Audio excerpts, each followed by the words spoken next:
आणि आता पाहूया मुंबई त्याचबरोबर पुणे शहरामधील टॉप 9 घडामोडी।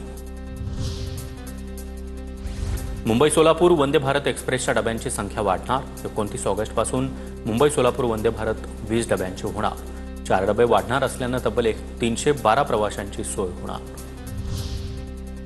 अटल सेतूला मुंबईकरांची पसंती। 1.5 वर्षांपूर्वी सुरू झालेल्या या सेतूवरून आतापर्यंत तब्बल 1,31,00,000 वाहनांचा प्रवास। सुमारे 91% चारचाकी कारचा समावेश। मुंबईमध्ये शूटिंगसाठी परवानगीची गरज नसल्याचं पालिकेची माहिती। चित्रीकरणाच्या ठिकाणी मूलभूत सुविधा पुरवण्याचे पालिका आयुक्तांचे निर्देश। मुंबईतील प्रेक्षणीय स्थळांवर परवानगीशिवाय चित्रीकरण करता येणार।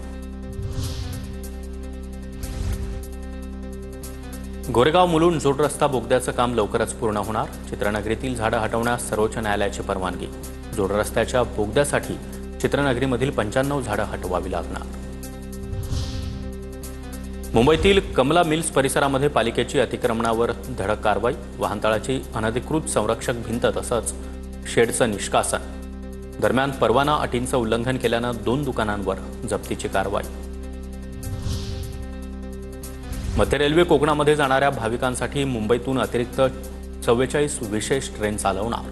तसंच दिवा चिपळूण मेमू दैनिका अनारक्षित विशेष ट्रेनच्या आणखी 2 सेवा चालवण्यात येणार।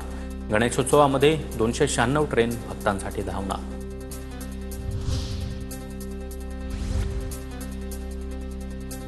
पुणे महापालिकेचा नागरिकांच्या आरोग्याशी खेळ सुरू। जीबीएसचा उद्रेक थांबल्यानंतर राज्य प्रयोगशाळेमध्ये पाण्याचे नमुने पाठवणं बंद। पुणे महापालिकेचा निष्काळजीपणा समोर। खडकवासला प्रकल्पामधून 5 दिवसामध्ये 5.24 टीएमसी विसर्ग। धरणाच्या पाणलोट क्षेत्रामध्ये पावसाचा जोर कमी झाल्यानं वरसगाव आणि पानशेत धरणामधून पाण्याचा विसर्ग कमी करण्यात आला। पुण्यामध्ये वाहनांची जाळपोळ तोडफोड करणारे थेट तुरुंगात जाणार। गेल्या 1.5 वर्षामध्ये 140 पेक्षा अधिक तोडफोड आणि जाळपोळीच्या घटना। तोडफोडीचा प्रकार रोखण्यासाठी पुणे पोलिसांचा निर्णय।